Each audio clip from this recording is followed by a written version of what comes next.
Direct avec notre correspondante à Jérusalem, Pascal Zonshine. Bonjour Pascal. Bonjour Ilana. Alors on l'a appris, finalement le Hamas va restituer dès demain quatre otages qui malheureusement ont été tués par le Hamas. On ne connaît pas encore leur identité.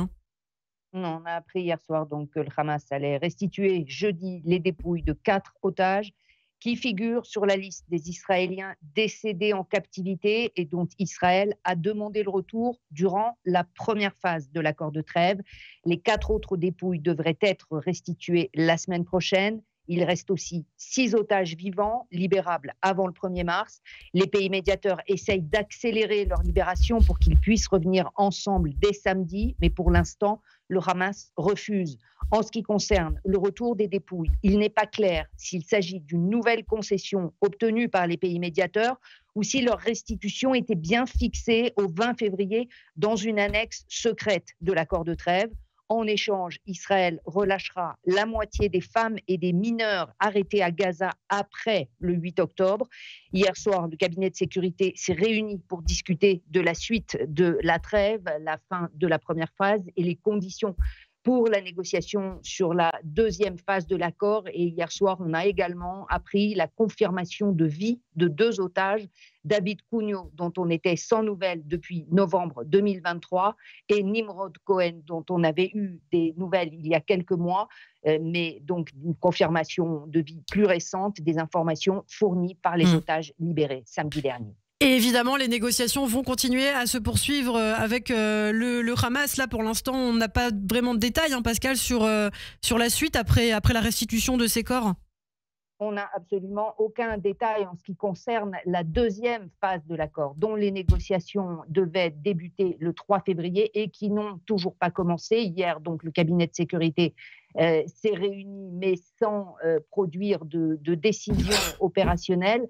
La seule déclaration, disons, significative à propos de la deuxième phase des négociations, c'est que hier, Benjamin Netanyahou a déclaré qu'après la guerre, ni le Hamas, ni l'autorité palestinienne ne contrôleraient la bande de Gaza.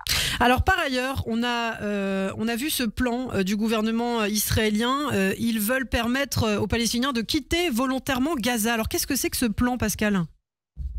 En fait, le ministre de la Défense a demandé à Tsahal de se préparer en prévision d'une application possible du plan de Donald Trump, donc de reconstruction de la bande de Gaza, accompagné du déplacement de près de 2 millions de Palestiniens, donc en réalité de l'ensemble de la population de la bande de Gaza. Et en fait, ce plan proposé par Tsahal, qui n'est évidemment pas encore effectif, c'est de pouvoir enregistrer tous les Gazaouis qui demanderaient à émigrer. Ensuite, il passerait un contrôle de sécurité pour vérifier qu'il ne s'agit pas de terroristes qui essayent de fuir. Il faudra aussi qu'ils puissent prouver qu'ils ont un point de destination assuré, c'est-à-dire qu'un pays accepte de les accueillir.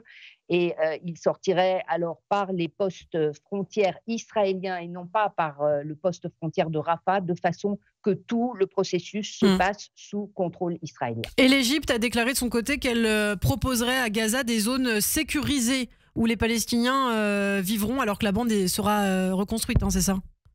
Oui, pour l'instant, il s'agit simplement d'ébauches de plans. Oui. On sait que les pays arabes sont opposés au plan Trump et qu'ils essayent d'établir une contre-proposition sur la base en fait des plans de reconstruction précédents lors des confrontations précédentes entre le Hamas et Israël, et notamment donc la partie de reconstruction, surtout d'abord de déblaiement, de remise en marche des infrastructures et des équipements dans la bande de Gaza, et le temps notamment du déblaiement et du déminage. Des zones sécurisées seraient installées pour la population palestinienne, notamment dans le nord de la bande de Gaza. Mais pour l'instant, là aussi, tout cela reste extrêmement théorique. Alors, les pays arabes, vous le dites évidemment, sont contre ce plan Trump, veulent contrer ce plan Trump. Mais c'est intéressant de prendre la température aussi du côté israélien, puisqu'on voit qu'une majorité d'Israéliens, finalement, sont favorables à ce que propose le président américain.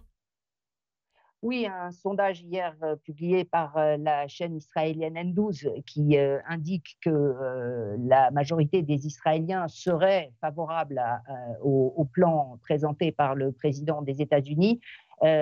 Évidemment, il dans la mesure où ce plan n'est toujours pas concrétisé ni opérationnel, leur soutien, là aussi, reste virtuel. Tout va dépendre de la capacité des États-Unis à mettre ce plan en œuvre. Alors on parle aussi ce matin évidemment de ce qui se passe sur le front nord. Tsahal qui doit notamment partir dès aujourd'hui de certaines de ses positions qu'elle garde depuis des mois maintenant. Alors comment ça va se passer là dans les prochaines heures, Pascal? Ben, en fait, c'est ce matin que Tsahal achève son retrait du Sud-Liban. Cette fois, Israël n'a pas réussi à obtenir de nouveaux délais, bien que l'armée régulière libanaise n'ait pas encore achevé totalement son déploiement. Les États-Unis étaient d'accord pour un délai supplémentaire, mais la France, qui supervise aussi le cessez-le-feu, et le Liban s'y sont opposés. En revanche, les États-Unis ont soutenu la décision d'Israël de maintenir à l'intérieur du Sud-Liban 5 positions, 5 avant-postes stratégiques qui dominent les principales localités libanaises de la zone pour prévenir toute tentative d'attaque du Hezbollah. En revanche, donc, le reste des troupes israéliennes se redéploie en deçà de la frontière, où d'ailleurs un fortin a été édifié devant chaque localité israélienne limitrophe du Liban, donc à l'intérieur du territoire israélien. Tsahal maintiendra ses 5 positions à l'intérieur du Liban jusqu'à ce qu'il soit sûr qu'il n'y ait plus d'activité hostile du Hezbollah. À partir de ce matin, cela veut dire aussi que les civils libanais sont autorisés à rentrer chez eux. La question évidemment qui se pose, c'est combien de miliciens du Hezbollah seront parmi eux.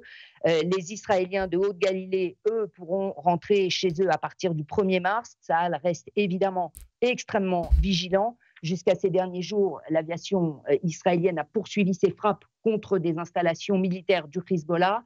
Et hier, une frappe ciblée de drones coordonnée entre Tsahal et le Shin Bet a éliminé Mohammad Shaheen, qui est le chef des opérations du Hamas au Liban.